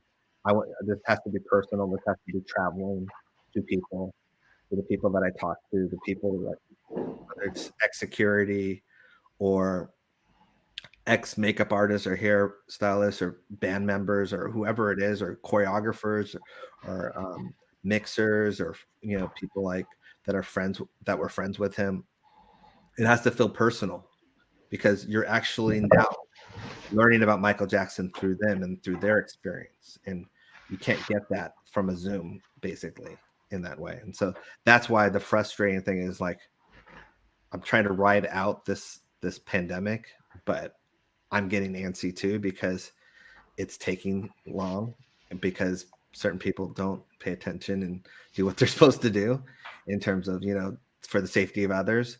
And I thought, honestly, that this was going to be over in 3 months, like in the beginning, because everyone was kind of scared and taking it serious. But then, here we are. So I'm just trying to do everything I can in that. And I've kind of kept certain people in the dark in that way, even my own team. And because it's still fluctuating. Like, square one is still, every day I hear people saying, oh, I used to believe Michael was guilty. Now he's, I believe he's innocent and stuff like that. So it's learning and dissecting, okay, what was effective there in terms of with Danny's work? How did that work? What did I like about that? There's others coming down the pipeline that I've participated in. What is that like? How is that going to be effective in terms of, with just recently with the Wacko Jacko thing, that was something that was highly effective that, I don't know. It's just, I'm being careful not to say too much, but at the same time, people are getting kind of frustrated, which highly so they should, because it's been so long. But I'm looking at it as, please be patient, because this is for the long haul. This isn't for put a Band-Aid on Leaving Neverland. This is to right the wrong of what people have said about Michael Jackson. And it has to be, in a way, I'm looking to interview, I think the Michael Jordan one, the what was it called? The Last Dance. The Last Dance. I think it was like about 100 people that they interviewed. I'm looking to probably interview 60 to 80 people would be my, because I feel like you get the whole essence of, it's like Leaving Neverland, 2 people and their family, and their family on it in that way. It's like, I want you to get the essence of who Michael Jackson truly was, and that's decades and decades of it. And so it's going to be a grind, but at the same time, I want this to be like I use the word encyclopedia, but I want to be the encyclopedia on Michael Jackson's life, of what he went through and how he combated it. Because just because you and I wouldn't do something one way doesn't mean that the way he did it was wrong. It just was different. But he lived life differently. He had different experiences. I don't know what it's like to be famous at 7 years old or 8 years old or 10 years old or whatever. I don't know what I don't know what it's like to be on the road touring at that point and not having any friends. I was on the road touring when I was 20 years old, and that was a completely different experience. And my life changed from that aspect of it. So I can't imagine what 10 years old would have been like doing that. And so I think that's the certain thing that I'm kind of going with this. And I don't call it a documentary anymore, because I think documentary has this stigma of it being fair in that way. And I'm not trying to make this fair. I'm trying to make this the truth and the experience of what it was like in that way. It is going to be fair, because it's going to be backed up by facts and articles and all that stuff. So people can go back and go, well, okay, they said this, and okay, now I see the facts behind it and all that stuff. But no matter what I do, they're going to say it's biased. No matter even when I'm involved in it, they say it's biased in that way. So it's just, it is what it is. Why are you laughing, Danny? Nothing. Just that's something else that someone sent me. My bad. It's okay. You're still on camera, Danny, by the way. Yeah. And Danny. So, This is why you can be in 3T, Danny. I was trying to tell you. You know. tell me what's the name. Yeah. But yeah, I think someone asked, did Michael ever tell you how hard it was to deal with the lies? All the time. And I think that's the thing that with the projects that we're doing, it's important to know that. It's important to know that it bothered him. It's important to know that there are days where he cried. It's important to know, because I think the media didn't, they would hear things like, I got rhinoceros skin, you know, or this or that. And it was him being strong for him and the fans. But at the same time, he's only human. And there are times when he would break down. There are times that bothered him. And it was almost like he had to put up a front of power and strength. And certain people got to see the other side of it. A lot of people got to see the other side of it. And those are the people that are adamantly in his corner right now, because they got to see, no, this is a human being that hurt, that had pain, that all he wanted to do was help the world. And they tried to turn that against him in that way. So it's that story, but also what led to this, because as Square One says, like, you know, you take that first allegation out and all the rest are built on that allegation. And it's like, that's the thing for me. Like, it's so frustrating because you see where it's coming from, but they don't want to say that in a way that you see the creator behind it, you know, behind the curtain. We do, but it's like, they don't want to acknowledge that. So. Well, and like when I was in Miami with my friend and we saw him the morning after the Bashir documentary aired in London, and it hadn't aired in America, and he just rolled his window down and was crying to us. Yeah.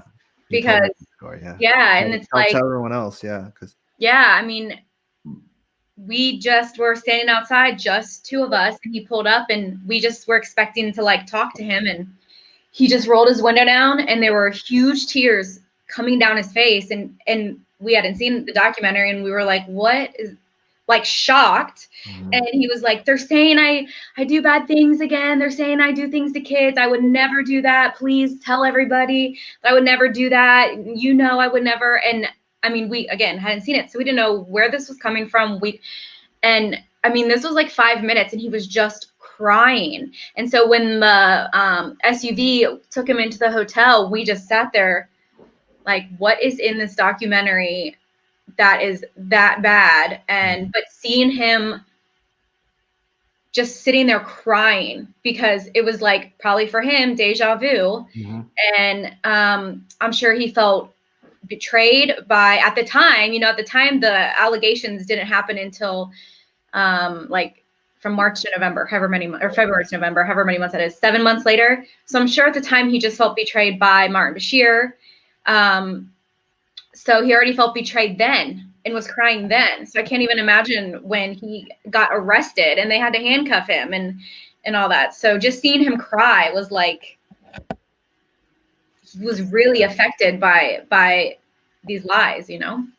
Yeah, I mean, seeing him handcuffed, seeing his people that he thought were going to be his friends that he had been there for, disappear, probably was one of the hardest things for me to hear in that way, because some of the names were names that he held in such high regards, and they had let him down, and he needed them. That was the thing, and I don't even think it was like he needed them to go on TV or anything. He just needed them. He just needed to hear their voice, and a lot of them wouldn't return his phone calls. And it's like, I think seeing the human side of Michael Jackson will be highly effective in that way.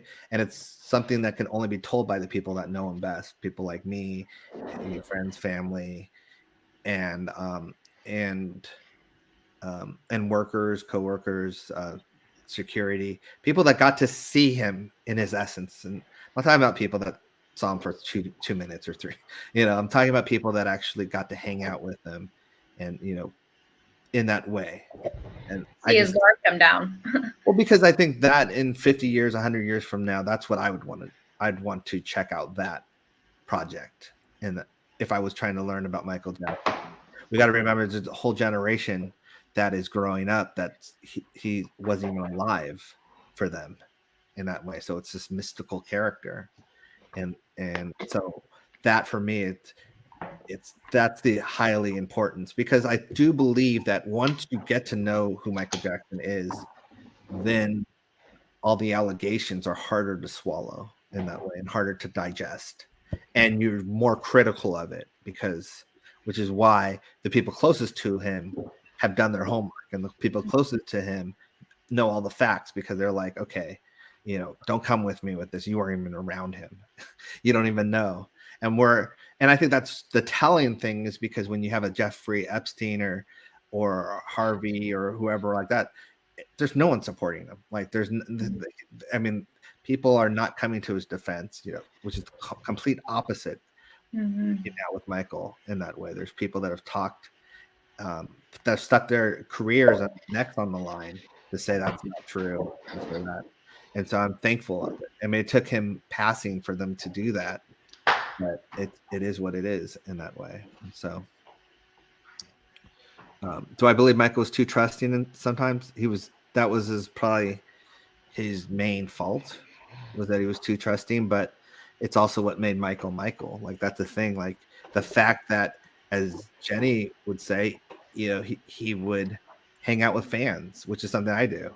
But it's like, I get scolded by people to, like, don't you know what that opens you up to? It's like, but then I wouldn't be me. Like, that's the thing. It's like, that brings me joy, is getting to know people, and getting to know people that, connect with me and connect with my music. So you take that away, and then I'm not me. And then I would rather, as what's it called? Naive as it is, that's just my life. That I'd rather take that chance than to be locked up in a hotel room, in a foreign country and not talk to the fans. Like, that's prison for me.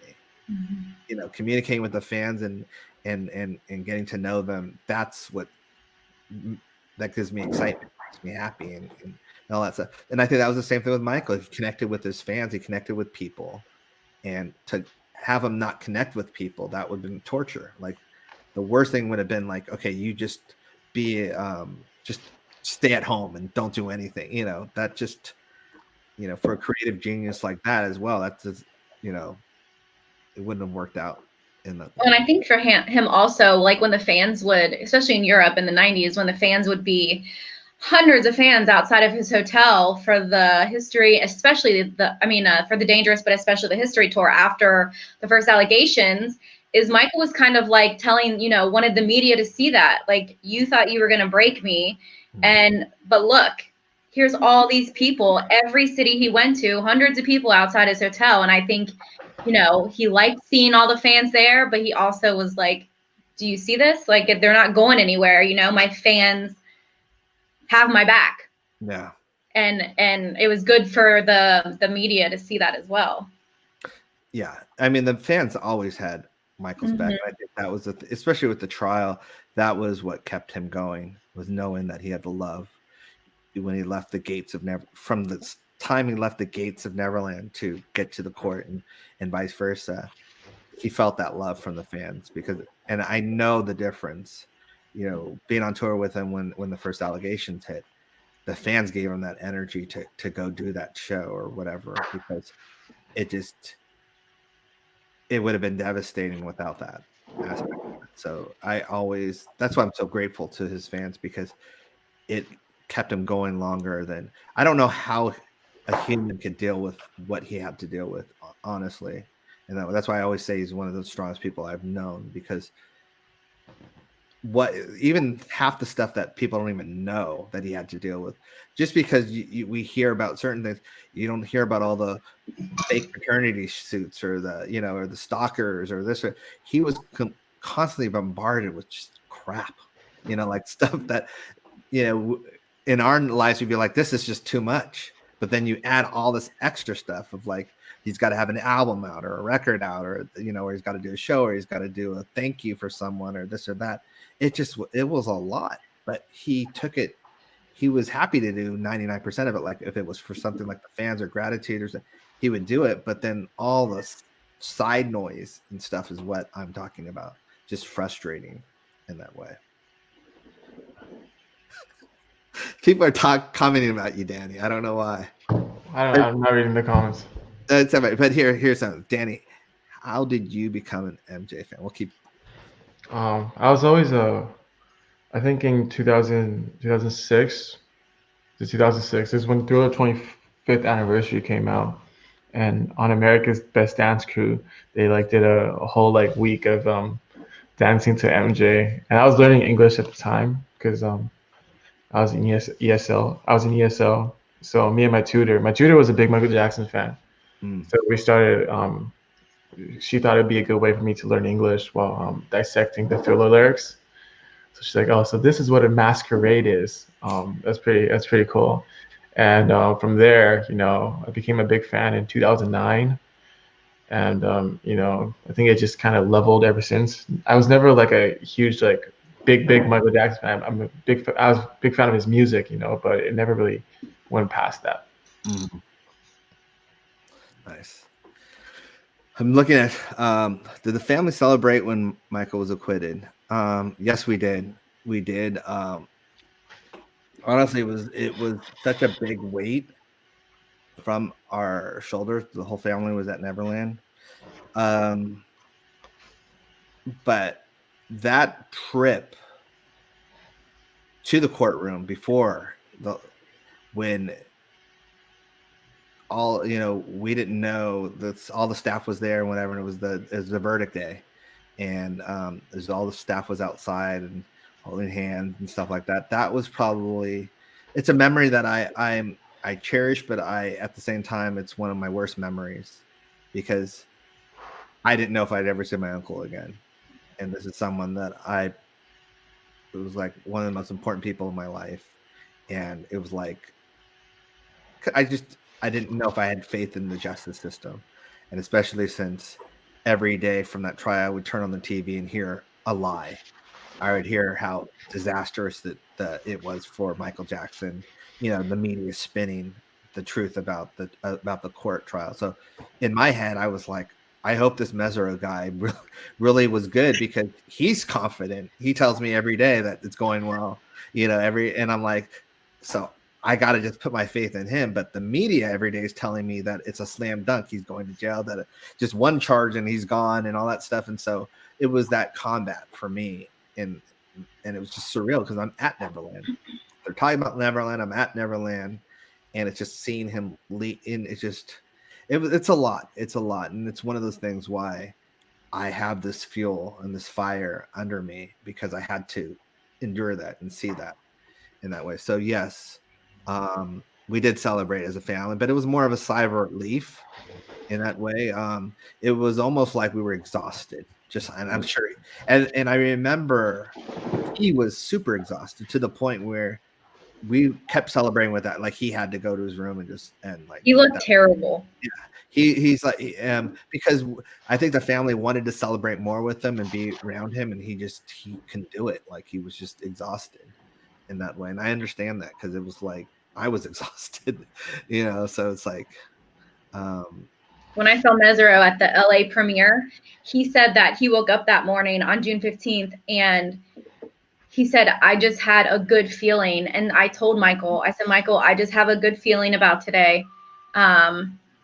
He said, I didn't know at the time if it was going to turn out the way it did. Like he knew that it should have, but he said he just woke up and had a gut feeling that everything was going to be okay. And he said, I had to tell Michael that. So.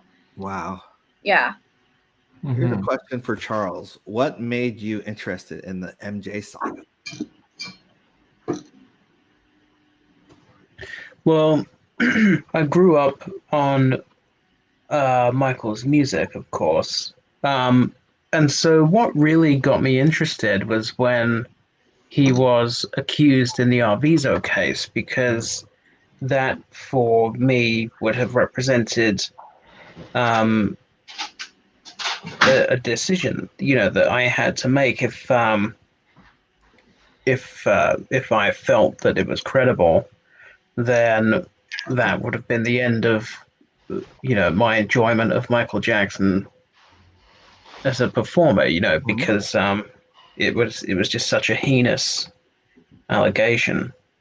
And so I just followed the case. What happened at the time was that there were a bunch of fans, I think, who pooled resources, pooled money, and were buying the transcripts every day. I think that's how it happened. What was happening was every day the transcript from the day before was becoming available. So you could go online and read the day's testimony.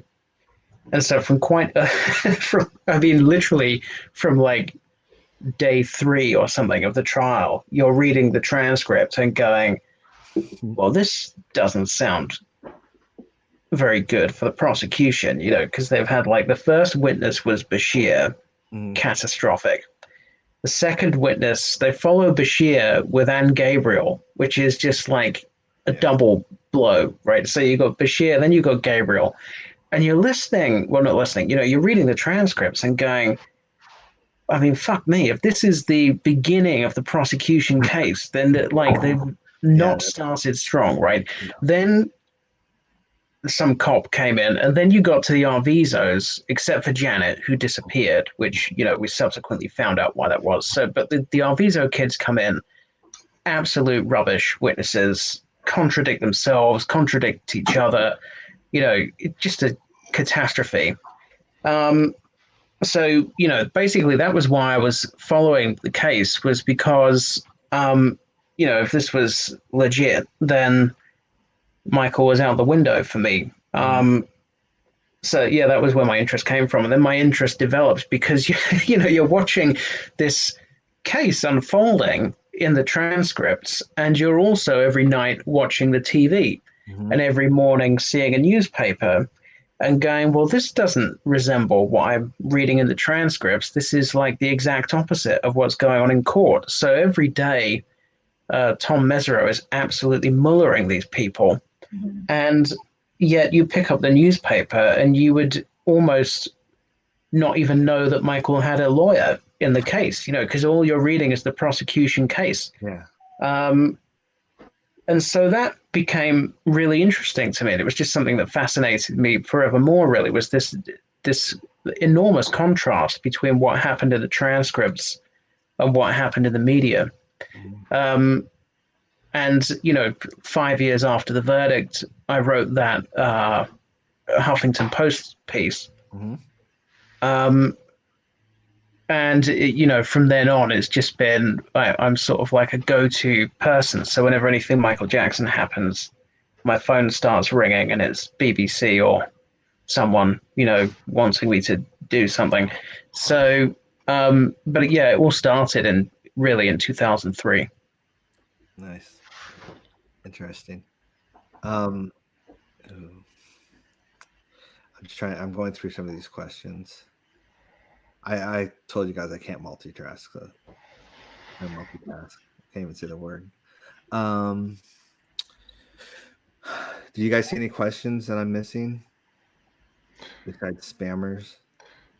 I think someone asked me what's the hardest part of making Square One. Yes. And I think the hardest part would definitely be I put such a time constraint on myself. When I put the trailer out, I literally just looked at the dates. I'm like, yeah, I think I'll probably be done by that date. And it was just very stressful because I didn't even edit Charles's audio, and I had less than a month left to go. So that was probably the most challenging part. And I think if I had to do it all over again, I mean, I wouldn't change it because that's part of what was so hype about it, that it came out so fast. But that's definitely not the way you're supposed to do it. I think, yeah, you kind of put me in a corner because I'm sorry. I know I get tweets all the time. It's like people don't understand, and it's talking came out so quickly. Why can't yours? And I'm like, it's two different.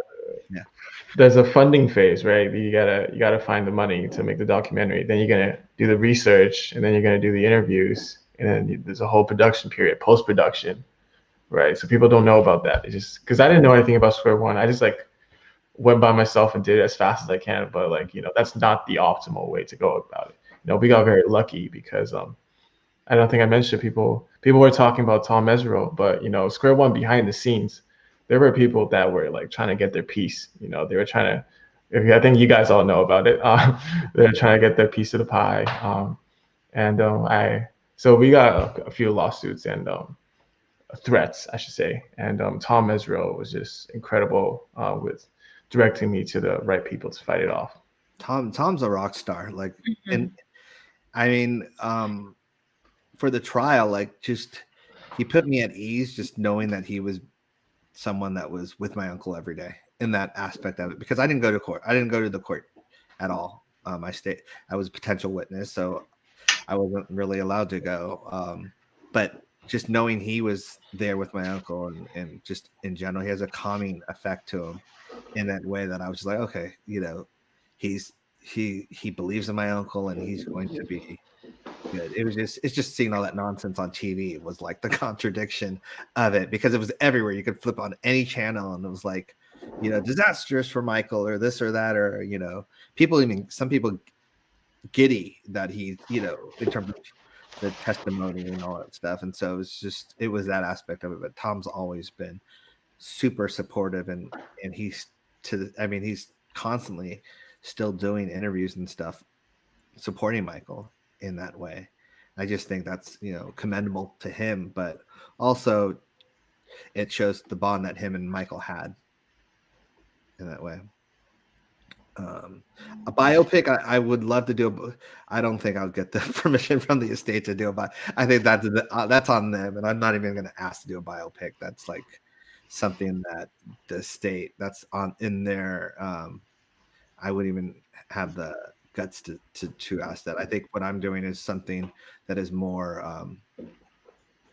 I don't want to say home driven, but it's more human driven in that way. It's not, it doesn't have I don't want it to be Hollywood polished to the point where it looks like, you know, it has to have some kind of rawness to it as well. That's what I like about certain things. And I'm actually not following documentary rules on certain things, because I think in that way, I want it to stand out a little as well in terms of the project I'm doing.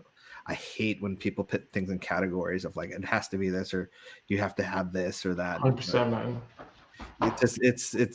I mean, we didn't do that with our music, so why would I do that with everything else I'm doing? Like, people were like, oh, are you R&B or pop? I'm like, we're both, and we're also a little of this and that, and it's like, no, you have to be one or the other. It's like, no, we don't, in that way. And so that's how I've always, and my uncle was someone that always broke down barriers in that way, so we learned from him. And so it just has to be good. It has to be the best. Did you see the bets and jokes of comedians? I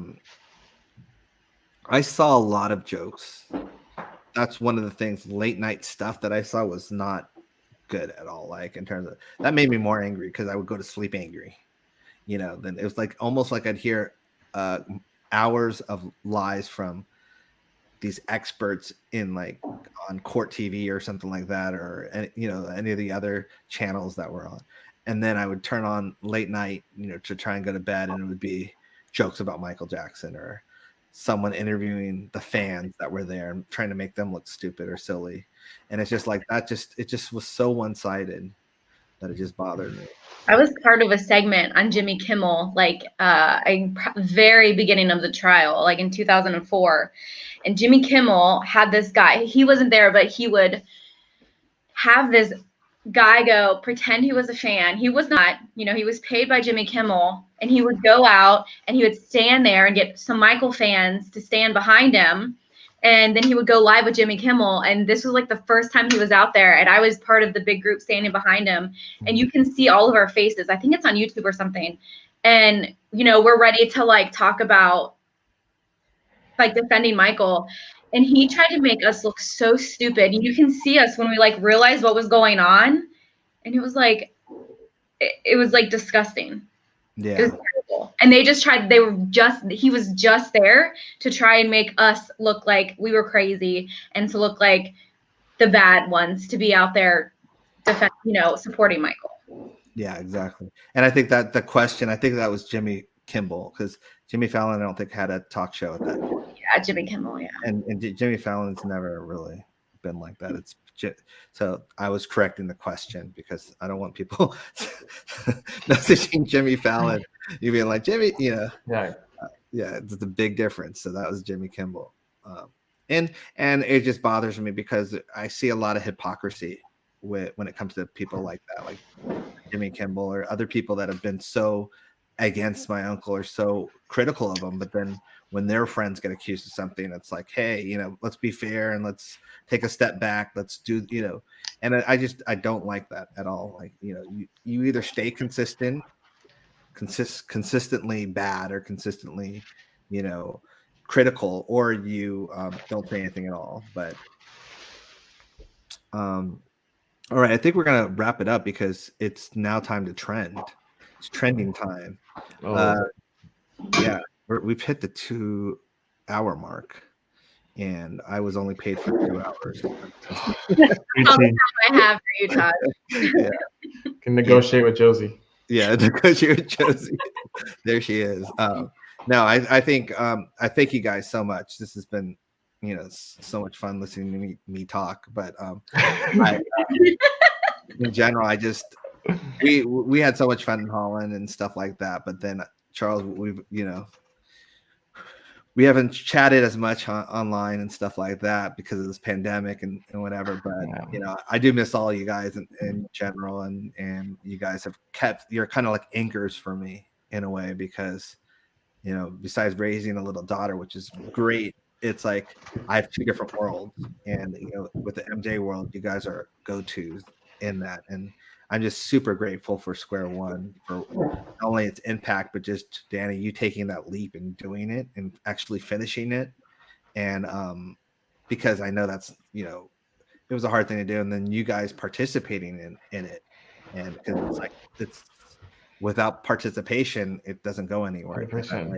And there's a magic to Square One. I truly believe it. I believed it when we saw the premiere at the Chinese theater in Hollywood, and that's why I was there for Holland, because I was like, this has to be seen by everyone in that way. It's that effective and it's that well done, and so I'm just super grateful for all you guys.